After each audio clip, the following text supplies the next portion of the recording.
Hi, everyone, and welcome to another Home Tech. I'm Seth Johnson, and Jason Griffin is back from his vacation. What's going on, Jason? I am, yeah. Happy to be here. How are you? Well, glad to have you back. You ready to talk a little bit about Sonos? I don't know that there's anything left to say. Maybe we could talk about HomeKit or Nest or Echo. Right.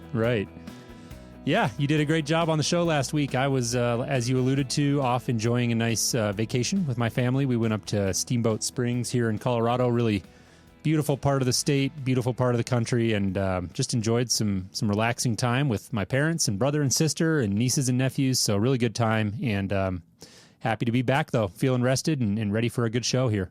Yeah, I saw pictures flying by on, I think on your Facebook, and man, it looked like everybody was having a great time, but the weather looked incredible. Like, you must have had some great weather then. Yeah, we got lucky. You know, this time of year, late June, kind of early July up in the mountains, it can be a little bit iffy. A lot of afternoon thunderstorms typically, but we really didn't have much of that to contend with, thankfully. So really good weather, and like I said, really good time.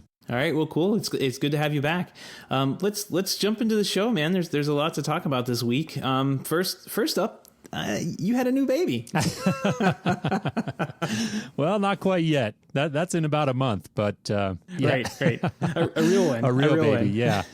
Yeah, no, you're alluding to a CE Pro story that came out, a peek inside Jerry Bruckheimer's Barco Home Cinema, and that was a theater that I was happy to be the project manager on, and that was back towards the end of my time with VIA out there in Los Angeles, and definitely an immensely challenging project, but really a nice feather in my cap, I feel like, and it was cool to see the story come out and see it get some of that public attention. It was a very cutting edge project, obviously, as you can imagine, and a lot of different angles and challenges involved with that. So I was happy to see it getting some coverage in CE Pro, and had to give myself a little pat on the back for that.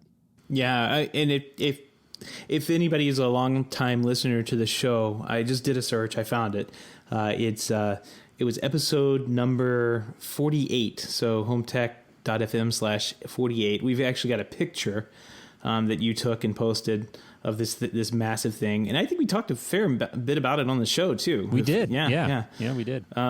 It was pretty far along. I mean, from a design standpoint and a layout and installation standpoint, when you were dealing with it, by far. I mean, you probably were on that type of project a third of the way through, I would say, and then there's a ton of work that goes into like the little final details and trim on one of those. Yeah. It's the term home theater gets used, I think, fairly loosely these days, which is fine. I have no issue with that. But this truly was a theater. It was the same caliber, actually the same exact type of equipment that you would find if you were to walk into the back of a Harkins or any professional cinema in your local town there.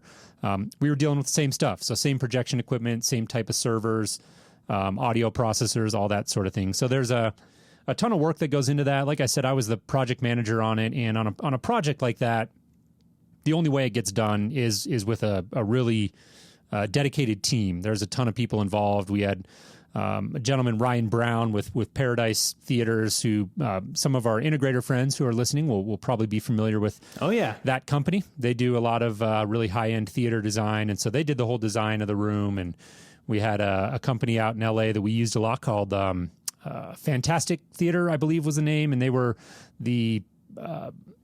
they're like a fully licensed general contractor. Very interesting business model, because he's a fully licensed general contractor, but all he does is builds very high-end theaters. So he was really in charge of, acoustically isolating the room and building the shell. And then Jerry Bruckheimer himself has very close ties with Barco. So there was people from Barco coming out there and looking at the room and helping to specify some of the equipment. And then on the audio side, we had a big JBL synthesis system that went in there. And with a project that's this high caliber, everybody's kind of putting out their A team and really wants everything to go well. And not that there weren't any bumps in the road, but certainly the project came together very nicely, and just a ton of stuff going on in that room between the combination of professional cinema equipment and then making it integrate with consumer equipment as well. And that was one of the big challenges we faced on the programming and control side was how to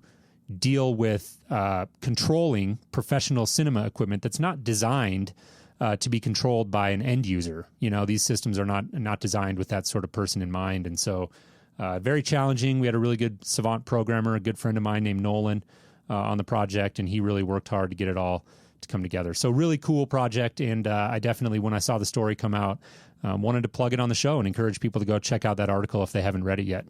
Yeah, and I think back on our show, we between you and I, we knew who it was, but I don't think we announced who it was. And you've said it was Jerry Bruckheimer, the famous director at this point. I mean, he has to have. I mean, this has got to be integral to what he does as a director. Like he could get into his theater and actually screen films that he's actually shooting right now. Yep. Yeah. And exactly. This is kind of a reference theater almost, I guess, for doing his trade and doing his craft. So as crazy as it sounds to have one of these, and I'm sure the price tag. I skimmed the article. I didn't see it, but I did see that he had topped $13 billion in most with all of his films. I think price probably wasn't really a factor, although as you and I both know, budgets are always on projects. So oh yeah, that was definitely something I learned working in that sort of market where it really is the highest end projects out there. I mean, there are other markets, obviously, both here in the States and internationally, where they're on par with LA and Beverly Hills, but you're not going to find areas where it's much higher. That really is kind of the biggest projects out there. And even on those, budget is a concern. Now it's all relative, of course. So when you're talking about a budget that's going to concern somebody like Mr. Bruckheimer, that's very different than a budget that would concern somebody like me, obviously.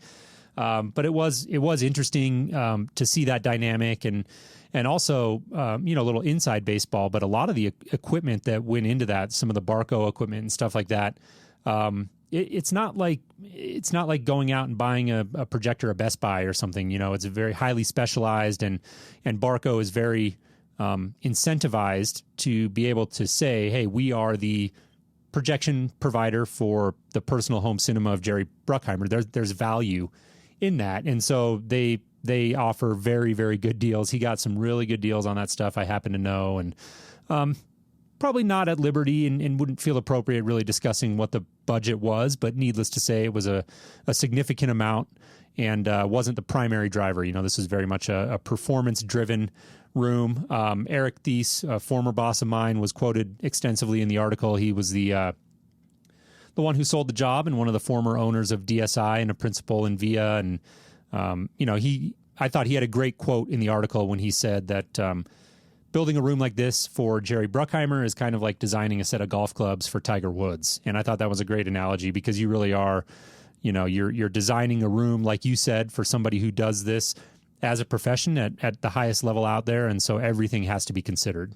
Yeah, no doubt. And this is what turned out actually to be a very good looking room and a very tasteful looking room. I've seen some of these theaters, they're definitely designed to be over the top, but this one looks very respectable and something that looks very comfortable to go into and watch a movie. And I really love it when I see that because it's a very, so to me, it's not, the show off room. It's a very, utility driven room more than anything, even though it's very high performance. Yep. Yeah. I thought that, they did a good job on the design, and I agree with you. I thought it was tasteful. It wasn't, I'll admit my style, if I had that kind of budget to build a room, I don't know that is the exact look that I would go for, but it was very classic, and it went with the rest of the house. This was, I should mention, one part of a larger project that I was managing, where he was, renovating this entire, I don't even know. I think it was about probably 12,000 square feet, could have been even bigger. Big home in Beverly Hills. And so this was one aspect of the project, and there was a whole rest of the house with automation and TVs and music everywhere that we were also dealing with. So very challenging project, a lot of moving parts, but the look of the theater is very consistent with the rest of the house, very kind of classic design, really just I thought very tastefully done. Not, like I said, necessarily my first choice of style, but I can totally see the appeal and why somebody would go with that sort of a look. Yeah, definitely. Well, it's cool to finally see what the end result was. I've been kind of hoping that after VIA went away, somebody would pick up the project, and it looks like, so DSI was one of the original companies that was part of VIA. Correct. Right. And they got rolled in. So they obviously were the ones that came in I'm sure, after VIA kind of dissolved and were able to, since they had so much knowledge and IP on that project, I'm sure they were able to come in and say, we would like to finish this out. And I'm glad that somebody did, because that's, and we get to see what the end result looks like, because I remember talking about that, and, that was 2015. We recorded that show. So here we are in 2016. Let's see. I don't think it was over a year. Oh yeah. Over a year later. That's how long these projects can take. So, yep. I'm glad to see the final result. Yeah, definitely. Very cool. Well, let's move on here. We got a few more news stories we're going to cover this week. No guest joining us this week. Just going to be you and me, Seth, and a couple of stories here. Big acquisitions. I feel like this has really been the year of mergers and acquisitions, and we've been talking about that quite a bit. But these were fairly large companies that I would have, particularly with one of them, would have expected them to be the ones doing the acquiring, but it was the other way around. And so the first one we want to touch on is Avid was acquired by a company called Kingswood Capital Management, and don't know much about them, but it does look like they are committed to continuing along with the brand and trying to improve it. And they've put a leadership team in place that seems consistent with that message. And it doesn't look like Avid is going to go anywhere, which I think is good news. Particularly, obviously, Avid has, I think the article mentioned, like 10,000 integrator companies that they're working with across the country. And so very large footprint. Company that I've worked with extensively. I think they provide a very valuable service in terms of home technology professionals. So I will be hopeful that they can stick around and keep doing their thing. And hopefully this will be nothing but an improvement for them. Yeah. And if anybody doesn't really know what Avid is, if you're an integrator, it's probably a name that it's definitely a name you've seen, because I think they, like you said, they have a really large footprint. And in most markets, they had a local office where they would sell at wholesale products, like receivers and wire and cable terminations and that kind of thing, remotes, TV mounts, all that good stuff. This is our supply house. And I know I think the nearest branch to us was in Tampa, which, it's about a 45-minute drive for us. So we never really made it up there very often. I think the only branch they have left in Florida is over on the East Coast somewhere, which is about a 3-hour drive. So we never see much of them anymore. That's a long way to drive for like a box of wire. Yeah, we there are some local distributors and wholesalers and larger. Even larger companies like Graybar, which is a large and Rexel, very large electrical supply house that we would go and buy product at. So it's an interesting story to see this kind of going back and forth. They were acquired by Ingram, which is a massive logistics company back in 2005, and I'm not sure what happened there. It's kind of interesting to see them pulled back out of Ingram and sold back off to an equity firm. It's kind of interesting to me. I wonder if that says, maybe they weren't doing as well as they should have been doing. I don't know. Yeah, you always wonder when you see these sort of deals, is it a sign of a company that's doing very well and were just an appealing target, or is it a sign of a company maybe that was struggling a little bit and needed a big infusion of capital in order to, kind of stay on track? And you never really know. That would be obviously speculation for me to even try to guess at that. But like I said, they did put a leadership team in place that does seem to have a good track record in the industry. They're not names that I was familiar with when I first read them, but gentleman by the name of Tom Jacoby will be the new CEO, and he was previously the CEO of Harman Consumer Group and a director at Klipsch Group, big speaker manufacturer. And then Fred Farrar is going to be the new president, and he looks like maybe more the the money guy, investment management background, says he was instrumental in helping Klipsch grow from 13 million to 220 million in revenue back in, I think, like the 90s and early 2000s. And so a common connection there with Klipsch. I don't know how much there is to that aspect of the story, but they do seem like two gentlemen with a strong pedigree in consumer electronics and home technology, and I think that bodes well for the company. Yeah, and another thing we saw in the article, it was kind of a bullet point that we both pulled out of it was they're going to focus on web-enabled technology, which we both said almost at the exact same time. They've got to compete with Snap AV. Yep, because trying to play catch up. Yeah, exactly. I mean, Snap AV is another massive wholesaler for the custom integration market. They have their own set of products in just about every key category, and they do extremely well if for only one reason, and that's having product available. Now, this sounds crazy to be talking about in 2016, but having a product available on an online store that ships within, the same day. Yeah. And you get shipping confirmation and tracking information. It sounds so bad when you say that. Well, I mean, it's true though. There's still it's distributors true. that do not have an online presence where you email off a list of parts and pieces to someone at their office. They email you back saying, "Oh yeah, we can get this to you," and you may have to wait a couple more days before you get tracking on it. I mean, if you get tracking at all, it just could just show up with an invoice. So, I mean, no, it's very true, and it just surprises me because we work in a high tech industry, but Snap AV has been the leader, in my opinion, in terms of just making it easy for dealers to buy their stuff. And if anyone listening is not familiar, Snap AV, I think it's fair to say in the industry has kind of a mixed feelings about it in the industry. I think some people look at it and think, maybe really cheap stuff. And I disagree. I think Snap AV, we use a lot of their stuff. I think they make some really great product. I think they make it really easy for us as a home technology company to get parts, get them quickly, research stuff easily on their website. Actually, coincidentally, just got an email, via their email list from Adam Levy, I believe is the gentleman's name, one of the founders.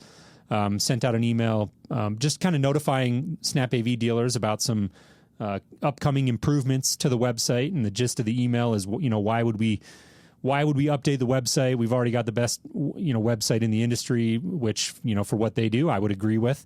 But it does sound like they're even working harder to continue improving it. And he talked about some of the features that they're going to be adding on there that will make it even better. And so I think that other distributors and manufacturers should really be paying attention to what Snap AV is doing, because as a home technology professional, I've got enough challenges to deal with, and time is always at a premium, and I just don't have the bandwidth or the resources to, spend a lot of time chasing down parts or placing purchase orders. I need things to be easy, and I need them to be quick. We've got a million different SKUs that we've got to deal with as home technology professionals, so anything that a company can do to make that process a little bit easier is super important, and hopefully Avid can follow in those footsteps, because I think the more companies that start to take that seriously will be better for everyone. Oh, yeah. I mean, the two major complaints that I have in this industry are, one, the price sheets that we get, they are only ever available in PDF.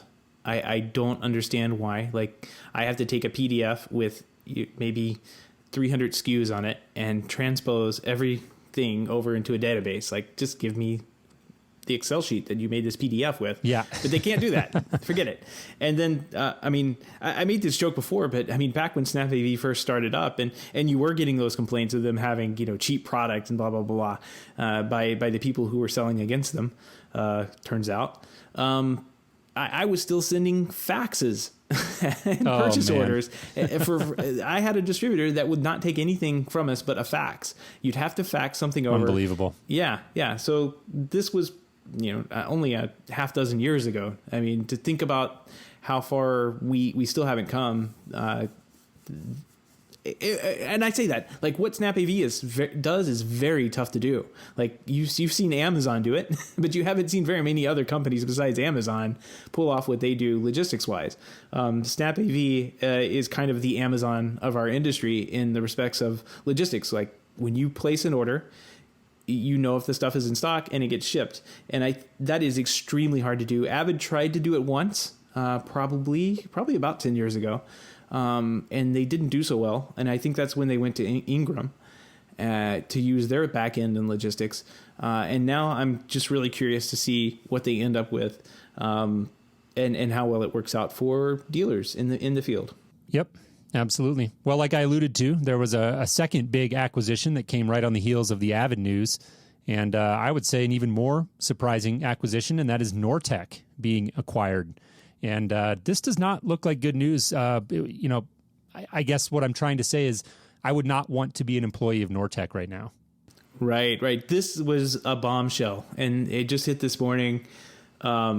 Shocking. I mean, HomeTech is an extremely large company. They own a ton of brands that are inside of what they call core brands, which are more integrator focused, like Elan, Geffen, Speakercraft, Niles, Panamax.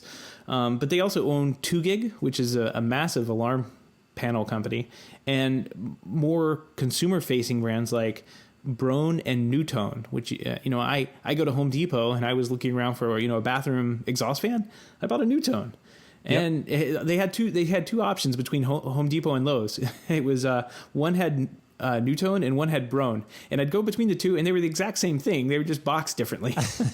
different logos. Yeah. I mean, to think about like HomeTech being acquired, and not only acquired, but acquired to be broken up and sold off from this investment firm, is just kind of scary to me, because these are it's kind of hokey to call them core brands, but for a lot of integrators, these are core brands of their business. Yeah, and this company, Melrose, is the name of the company that acquired them. I mean, you go to their website and you look at the very top where their logo is across the top there, and part of their logo right there says buy, improve, sell.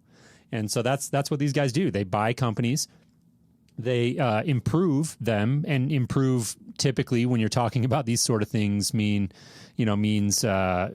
typically means a lot of people lose their jobs. There's overhead slashed and properties that are sold and who knows what else. And so I think this is not good news for anyone who works at HomeTech.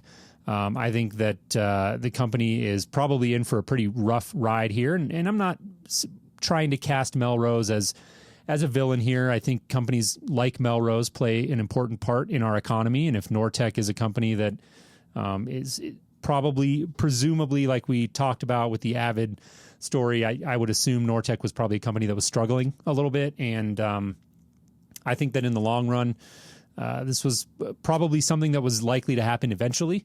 And it's just surprising, though. Like you said, HomeTech is a very big company, and don't want to speculate on the reasons for the acquisition, but all of the coverage that I've read alludes to the fact that probably within 2 to 3 years, the company will really be kind of broken down, repackaged. Maybe parts of it will be sold to different people, and who knows? I think that it's Pretty Women all over again. Didn't see that one coming. It's Richard Gere. Yeah, this is what he did. This is what he did in the show, and then he met what's her name, Julie Roberts. Yeah, so I just didn't expect a Pretty Woman reference in tonight's show. Oh, there you go. Anyways, let's move on. We got a few more stories that we want to cover here, and one is I want to give a quick nod to Residential Systems and just mention a piece that I put up for them this week that I think is pretty interesting story, and not one, Seth, that we've really talked much about on the show, but something I've been keeping a fairly close eye on in the background. And that is this movement, unlock the box, and then there's kind of a counter movement called ditch the box. And it all really has to do with the future of the cable box as we know it. And we can get into some of the details, but the short version is a proposal by the FCC to open up cable boxes to basically force pay TV manufacturers to open up some streams of information that would allow third-party manufacturers to produce cable boxes, with the goal of getting consumers away from being trapped into leasing a cable box from their provider. That move has, to no one's surprise, been met with a bit of resistance, particularly from the cable companies, who have come up with a counter proposal that they're calling Ditch the Box, which basically focuses on forcing pay TV companies with over 1 million subscribers to develop a HTML5 app that consumers could then use on a device of their choosing. So I think there's pros and cons to both of those movements. I think it's a pretty fascinating story, and anyone who's interested in learning a little bit about it, the piece I put up is just sort of a quick overview of what's been going on. This has been kind of brewing here since I believe about February of this year. So it's been a number of months. It's been kind of an ongoing thing, and I think an interesting one to watch. Yeah. It's striking close to home. I eventually will cut off my cable. Probably over the weekend. I've got a new TiVo, which after much thinking about and trying to figure out how I was going to continue to watch TV in the future, the TiVo just turned out to be the best box. On top of that, when I called TiVo, they made me a really good deal. And this is why I love TiVo, and I hope they never go away. They gave me a great deal on getting a new or refurbished Romeo, and then they also allowed me to transfer the license from my current player over to the new one with no fees or no increase in the contract. So I was super happy with that, and glad that I'm a TiVo customer. But it sounds like either way this goes, we may not even have the need for a TiVo box in the future. This might go down, if it goes down with the ditch the box people. I mean, if it's an open architecture HTML5 app, that could be played anywhere on your phone. It could be played on a tablet or a compatible smart TV. And you're just launching apps at that point. You would launch your Comcast app or your Time Warner app, and that would be the gateway into your TV experience. Yeah, and I don't think it's going too far out on a limb to say that someday what we're going to have is a TV that you hang up on the wall and you plug in an Ethernet cable and maybe power, or maybe it gets PoE, and that's it. There are no boxes. I think that is the future. The question is, how long does it take for us to get there? And I think that ultimately all of the switching and all of that is going to be done in the cloud, on the servers, wherever it needs to happen. And the future of having dedicated set-top boxes, I think those days are numbered. Like I said, it's only a question of by how long. I think that the unlock the box idea is good in principle. I think it would be nice to have some more options there and be able to get away from using cable boxes that are often antiquated hardware and very prone to issues and lockups and things like that. And so I think that it's good. The reasoning behind it is good.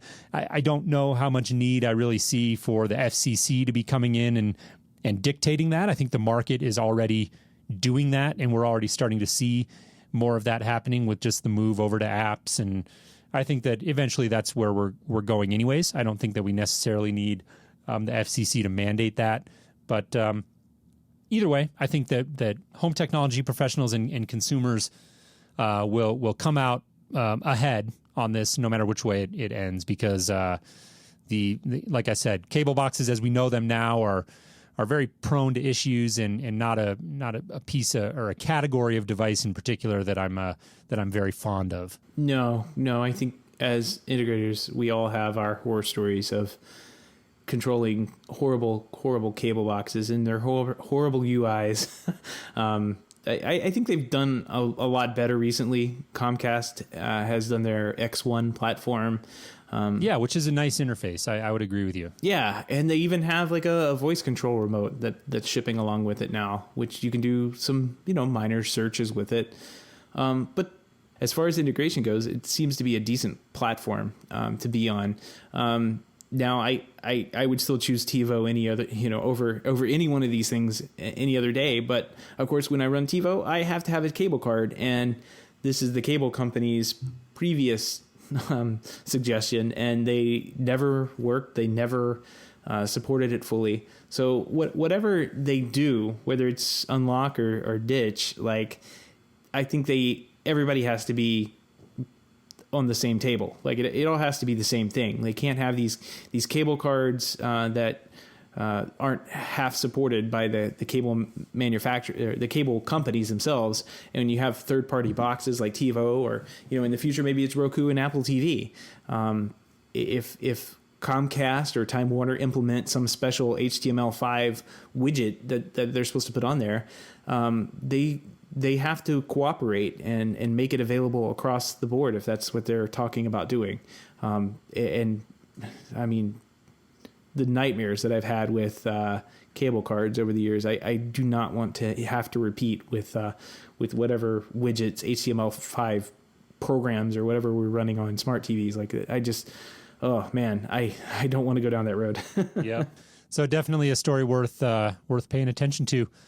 Let's jump here to the next story, and that is one in particular, Seth, I think you had some interesting thoughts about that we were sharing before we hit record here tonight, and this was a piece on CE Pro, the marketing challenges of remote controls and home automation. And I think the gist of it was very interesting to me. It's a theme that we've talked about on the show here before numerous times, and that is essentially has to do with trying to bridge this gap or make this crossover from home automation into control of the living room, and vice versa, how to go back the other way for companies that have started by controlling the living room or the media room. Companies like Logitech comes to mind and is cited heavily in the article, and are now trying to be perceived as more of a home automation company.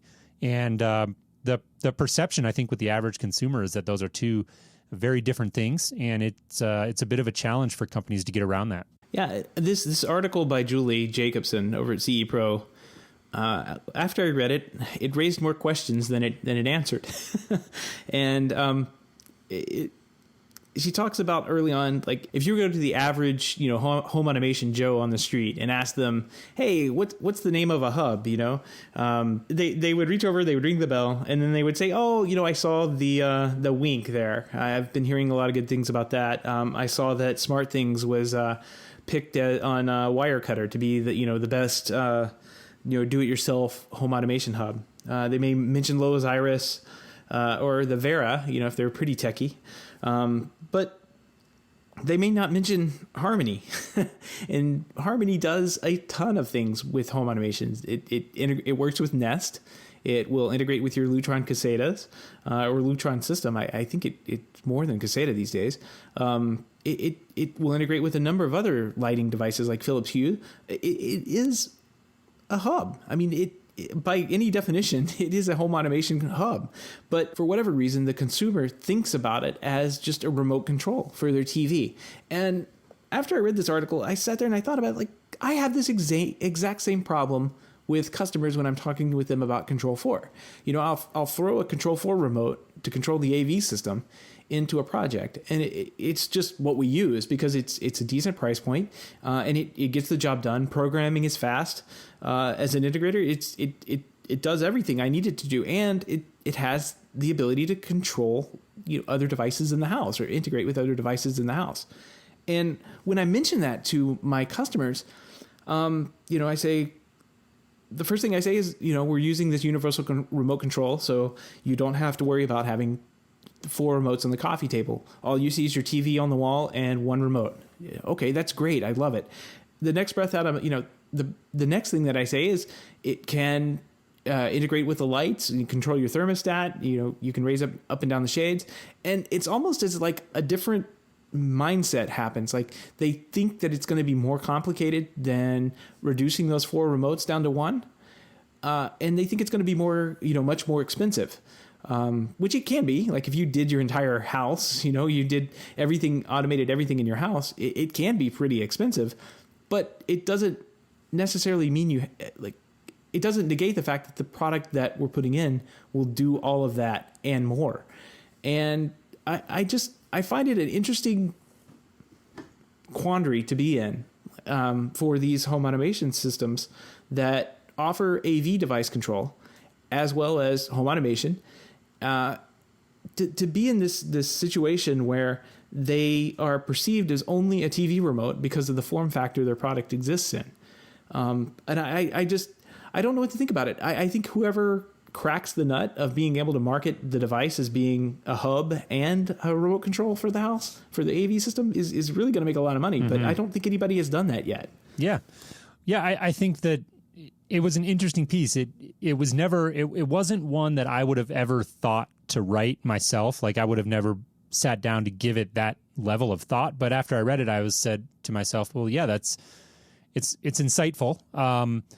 I think that a lot of it just has to do with the fact that it is a new crossover, so to speak, and that like, I mean, sometimes as home technology professionals, I feel like we forget that we do serve a pretty small segment of the market overall, and there's not a huge swath of the general population that has been exposed to the services we provide. And for a long time, we've had the ability to sell the systems that you alluded to that can do all of your AV control, your TV control, as well as your full home automation. But it's only in the last couple of years that we've started to see more mainstream awareness through all of the things that, you know, we've talked about, SmartThings and Wink and Nest, and the list goes on and on. And so I just think that because we've seen a lot of those new products come to market with a focus on temperature control and controlling your lights and maybe smart locks and window contact sensors and things like that, we just haven't seen a lot of those companies really make an extended push into doing living room control. And so I think a lot of people do still see the universal remote and home automation and, you know, the Internet of Things as two very separate sort of technologies in their minds. And I think it's just going to take some time for the market to see those as the same thing. And I think that's just a result of the fact that we haven't seen a lot of these more mainstream companies cross that divide just yet. You know, when you talk about the Nests and the HomeKits of the world, you know, those conversations typically revolve around more pure home automation, smart home type of technology, and you just don't hear much, if anything, about controlling the media room. So I think it's just a matter of time, but I did think that there were some insights in the piece, definitely worth reading if you haven't taken a look at it. Yeah, absolutely. Guess what? What? Oh. It works.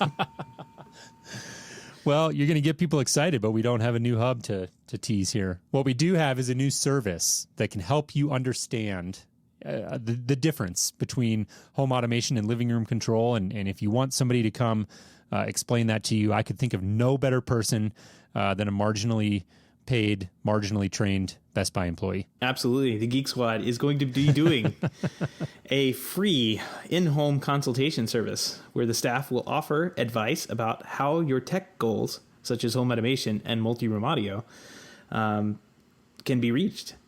And I think this is exciting for Best Buy because they're going to realize what we as integrators had to realize years ago. The clients are going to come in and they're going to ask them all these questions, and Best Buy is going to tell them what they need, and they're going to go online and buy it. Yep. Exactly. Which is clearly the key. You know, one of the goals of this program is to stem that surge of online purchases and get people from stopping from going online after they do their shopping in the brick and mortar stores.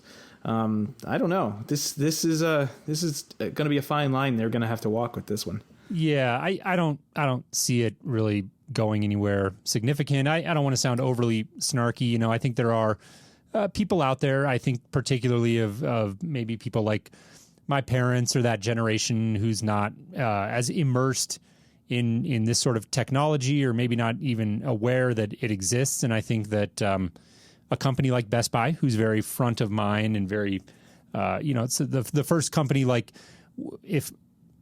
recently, for example, my mom, with Father's Day having just passed, she bought a Sonos unit for my dad. And so it was his first one, and she didn't really know anything about it. And so, of course, she called me because I work in the industry. But I think, if it weren't for that, if it weren't for a son that works in the industry, I think probably her first call would have been to a company like Best Buy, just because they are front of mind. And so I think there are segments of the market and the population that this could potentially be a valuable service for. But I just, like you sort of alluded to, I have a hard time seeing Best Buy really be able to execute on it.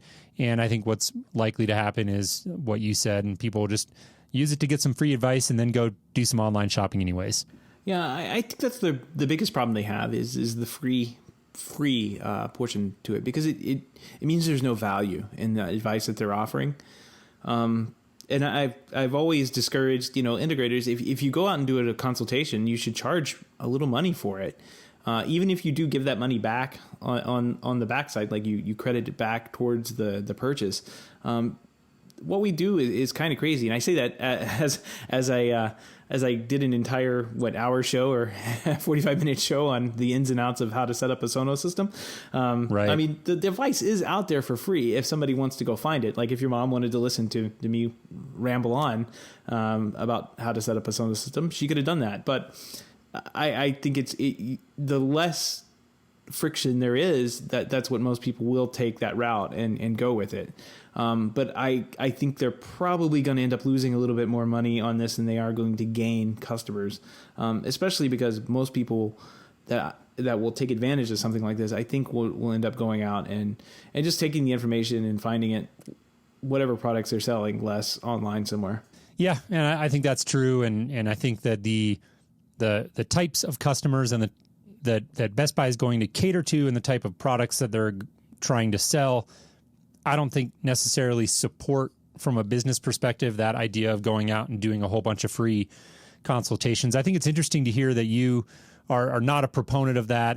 I think, here in our market, it's kind of the de facto, it's the normal thing to do, and would be tough to charge for. I totally see your point. I think it's valid. We do free consultations all the time.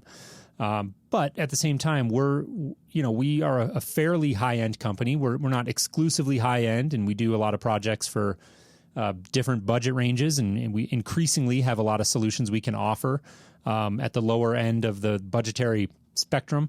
But typically, we are doing free consultations, but we are also selling, fairly large, sometimes fairly expensive systems that the economics work where we can balance that out. I don't know that they work if all you're selling is Sonos and flat panel mounts. I just don't see it. Right. I mean, there is a way to do free consultations and sell product. That the business model definitely exists. But I do think that the advice that we offer, like if we're going to offer something that they take away, whether that's a list of things to buy, or some type of advice on what to do, I think there should be some type of compensation for that. I mean, I've always believed that, but there's definitely business models that support free consultations, and definitely markets that charging, even if it's minimal, charging a fee would be kind of tough to do. It's a different sales process altogether, and a different mental state to be in as a dealer. But it definitely can be done and is practiced. I agree. Yeah. Yep. I mean, I can't get an electrician to come to my house and step in the door without handing them a credit card and promising them $125, period. Like, that's true. They get $125 just to roll a truck out here and stare at me and say, I don't have the part. Like that is the... That's interesting. Yeah, I hadn't thought about that, but it's true. Yeah, we give away our time and our information and product for free all the time. And it's just another trade. It's just another service. And eventually, the parts that we're buying will be commoditized like they are with electricians, and our business models will all have to change to match, what is expected in the other service industries and other, plumbing and electrical and HVAC. I mean, they're all the same. You do not get them out to your house without paying the money. And I don't think that, I think that's something that could happen once our industry calms down, and becomes a little more standardized on the product that we're installing. I agree. Well, another great episode, Seth. I think we'll wrap things up here. We're running out of time. Really enjoyed sitting down with you. Good to be back in the saddle here, and look forward to ramping things up. Gosh, we got Cedia on the horizon here a couple short months from now, and hopefully you'll be able to make it out there this year. I don't know if you've finalized your plans, but this is always a fun time of year and an exciting time of year in our industry, and I look forward to this summer and ramping up and looking forward to some of the big stuff we're sure to see out at Cedia. I'm really excited about it. Should I announce if I'm going or not, or should we just start doing over and unders with Richard? Let the suspense build a little bit. All right. We'll see what we can do. But anyways, we just want to thank everybody for listening. We really do appreciate it. If you enjoyed the show and you want to support our efforts to bring you more episodes like this, a couple of ways you can do that. The first one I'll mention is head over to HomeTech.fm/support. And there you can read about becoming a patron of the show. And that's a great way to support us financially. You can do that for as little as $1 a month. We've got a number of people that have stepped up and done that, and we truly appreciate all of our patrons taking the time and making that financial commitment to help us. It really means a lot. Very valuable feedback, and really, like I said, we would encourage more people to do that. If you can't, we totally understand. Another great way that you can support us would be to leave us a review on iTunes. That definitely helps more people find the show, and it would be a great way to help support HomeTech.fm. Absolutely. Jason, it's good to have you back on the show this week. It's good to hear an answer to the questions I ask. So I'm looking forward to talking to you again next week, and thanks everybody for listening. Jason, I'll see you next week. Sounds good, Seth. Take care.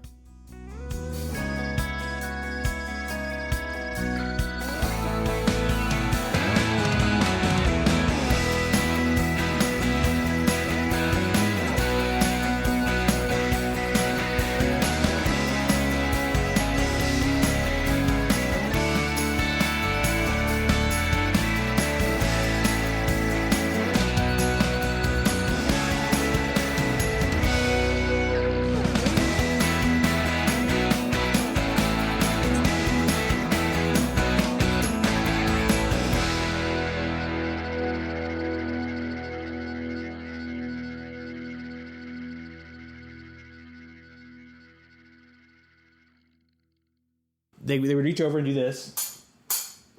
It's not working. My bell break? I'm going to have to cut this out then. No, you gotta leave that in. Now I'm going to cry. Well, that would have been a bell, but... Yeah, would have been a bell. For whatever reason, it's not working.